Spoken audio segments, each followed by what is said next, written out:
Today, we're going to talk about the current campaign reward ship, Tier 8 Premium Italian Battleship Giuseppe Verdi. And, well, I'll say right off the bat, I've played 22 games in this ship, so I think I've got a good sense of it. And I also think it's kind of mediocre and something I normally wouldn't recommend pursuing, but I don't think it's necessarily a bad idea to buy the Admiralty backing, what with all the free goodies you get along the way. Well, I guess not free if you buy it. But you also get some of this temporary currency. Can't think of the name, but you can use it in the birthday section of the store to buy either the Tier 5 Repulse or the Tier 7 Congress. And grinding through the campaign is going to give you the currency you need to do that, along with the web campaign that started today. So I don't think there's any real downside in buying the Admiralty backing. You get this ship at the end, and it's fine. It's not blowing anything out of the water, it's not trash, but it's not the best.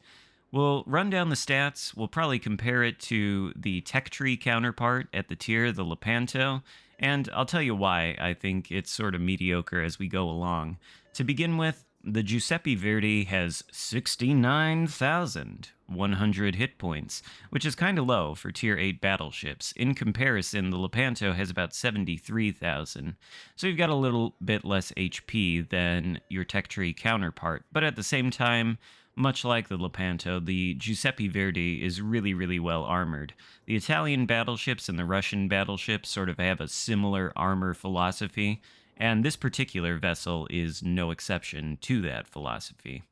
As for the main guns, there are 9 of them, and they are 406mm or 16-inch, unlike the Lepanto, which only has 15-inch guns.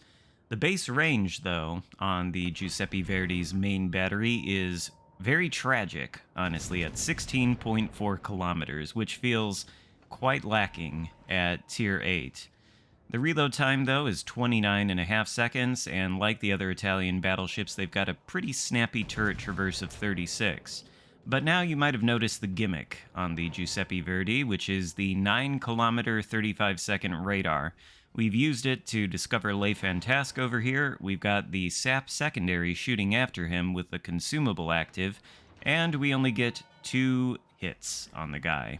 That seems to be a theme with these secondaries. Much like the Lepanto, the Giuseppe Verdi also has SAP secondaries. It's got 24 90mm secondaries and 12 152s. The 90mm take 4 seconds to reload, the 152s take 6.4 seconds, and the range with a maximum secondary build using the module and Hipper and Haruna as inspirations for Paolo di Revel, who is running the Porcupine skill. The range is only 9.4 kilometers, which I guess certainly isn't bad. The problem with these secondaries is the reload is a little bit slow. Those were the reload numbers with the secondary reload mod, by the way, and they don't seem to be supremely accurate. That engagement there against Le Fantasque, obviously he was spotted for the full duration of our radar, and we had the secondary consumable going the whole time. We get 2 hits on the guy. You might think, well, it's Le Fantasque, so it's pretty fast. It was sailing away. Always harder for secondaries to hit ships when they are sailing away, and to that I would say yes, it's true. But again, I've played 22 games in this ship, so I've had plenty of opportunities to radar destroyers. I can think of another game where I radared a Summers at about 7.5 kilometers away from me. He was sailing sort of flat broadside, kind of perpendicular to the ship. I had the secondaries going, didn't register 1 hit on that Summers. These secondaries don't seem to be all that great at accurately hitting destroyers. When they do hit, of course they absolutely shred destroyers, but they don't seem to do so at longer ranges. You really seem to have to be right up there. On the other hand, against battleships and cruisers, which are much bigger targets, the secondaries feel quite a bit better. Oh, as for the 16-inch gun Alpha Strikes, I don't think I mentioned those, but for the AP, the maximum damage is 12,600, which is right in line with the Italians and 16-inch gun numbers. And then the maximum HE shell damage is 5,700 with a 36% fire chance. I don't think the HE is all that good. I haven't used it too much in this ship, just the AP. The AA defenses on this ship, I think, are pretty much non existent. It's only got a maximum AA range of 4 kilometers, which not very useful, so not much to talk about there. Maneuverability on the ship is pretty good, though. Top speed of 32 knots, turning circle of 860, which honestly kind of small for battleships up at this tier. It's not a bad turning circle at all. And the rudder shift is 15.2 seconds, which is just fine. The concealment with the concealment module is 13.2, so perfectly usable. You could, of course, buff that if you want to with Kondo, but I happen to have a full secondary build running on this thing because that's what I use on the Lepanto. In any case, the entire time I was playing this ship, I found myself thinking, well, I'd rather be playing the Lepanto. It's got more guns, and the secondaries on the Lepanto seem to be better than they are on the Verdi, which sort of makes sense. I think this ship is a bit of an odd thing, you see. Obviously, pretty much everything we get in World of Warships Legends exists on World of Warships PC first. And, well, the Giuseppe Verdi, I think, presented our developers with a unique conundrum. You see, the Italian tech tree battleship line on PC shoots sap and armor piercing from its main guns, and their secondaries are conventional, which means they're mostly entirely useless because 90mm HE secondaries literally cannot pen any armor at the tier, but sap ones can. So, Wargaming actually massively improved, in my eyes, the Italian tech tree battleship line by adding it to Legends with conventional main batteries and sap secondaries.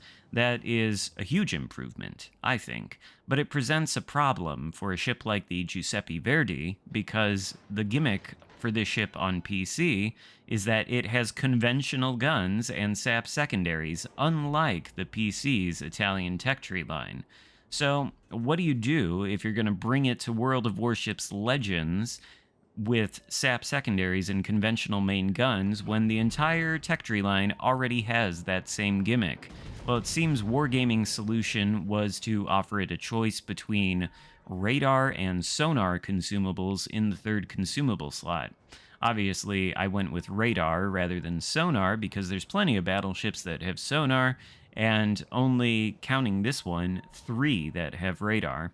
I think I mentioned the radar is 9.9 kilometers with a 35-second duration, so you can get probably 2 main battery salvos out of it, and of course the secondaries can shoot at whatever you're radaring, provided, well, it would have to be in your range because the secondaries are 9.4. But anyway, that's the gimmick on this ship, the radar or the sonar, and I think I recommend choosing the radar because, again, it's not a very common option on battleships, and it can be useful. But ultimately, I'd rather be playing the Lepanto. This thing just sort of feels like more of the same. I suppose if you really, really enjoy the Lepanto, you'll probably enjoy this ship, but I do think the secondary power on the Giuseppe Verdi is inferior to the secondary power of the Lepanto, although I have not played the Lepanto since it got nerfed at the start of this update, so I might be wrong about that. I'm thinking of the Lepanto pre-nerf, and post-nerf, they might actually be fairly similar.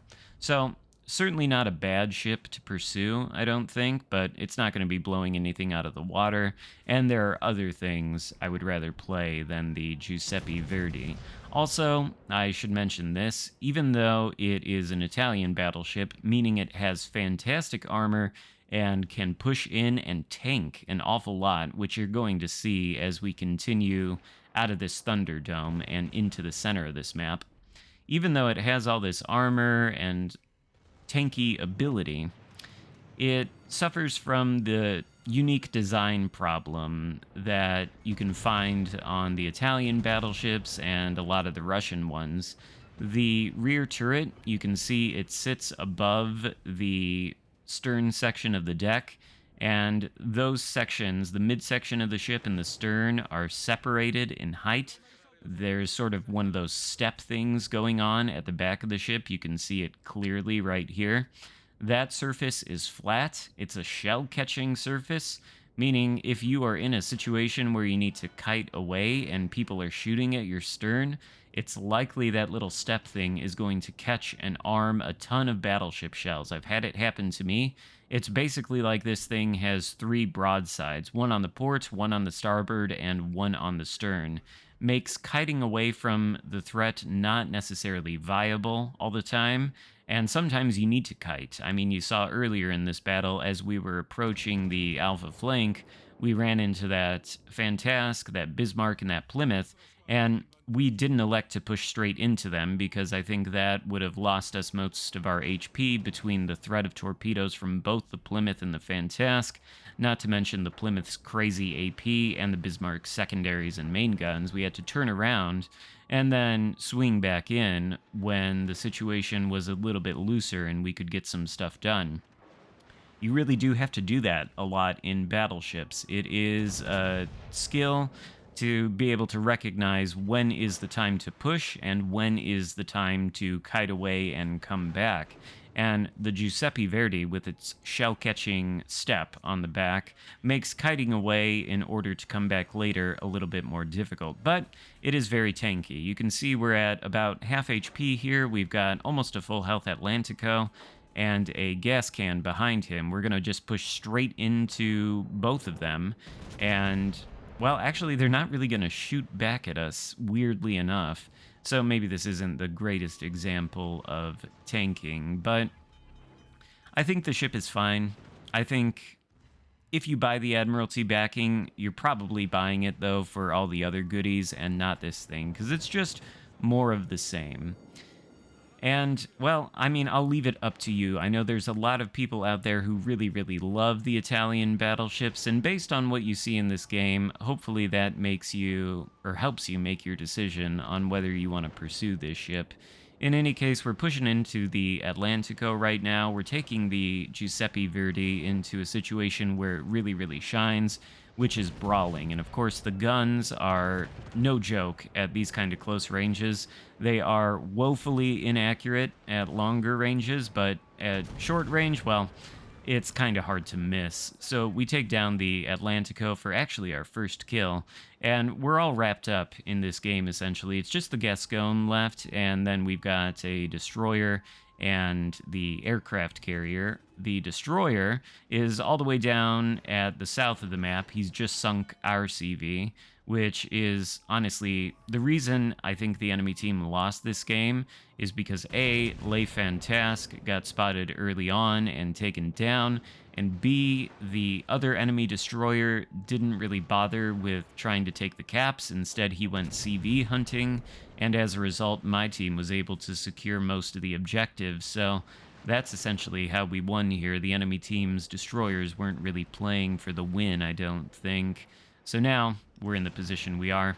For some reason, Gascon doesn't think I'm a threat or doesn't want to shoot at me. I don't know if it's a sign of maybe disrespect or courteousness. I can't tell, but we're able to pump his broadside full of 16-inch shells and get the high caliber metal and 150,000 damage.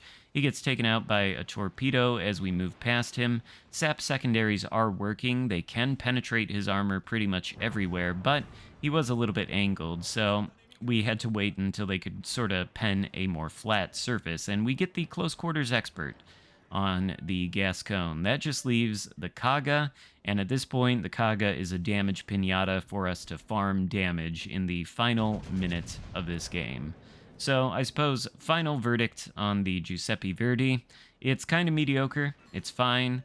The lack of main battery gun range is a little bit tragic, as is the accuracy on the main guns, but the sap secondaries can be effective. The radar gimmick is fairly unique and also quite effective if you're going to be pushing into an area where you know a destroyer is. At least at this time, probably not a lot of people realize this particular battleship has radar. You certainly wouldn't think an Italian battleship would, because I don't think any Italian cruiser even does.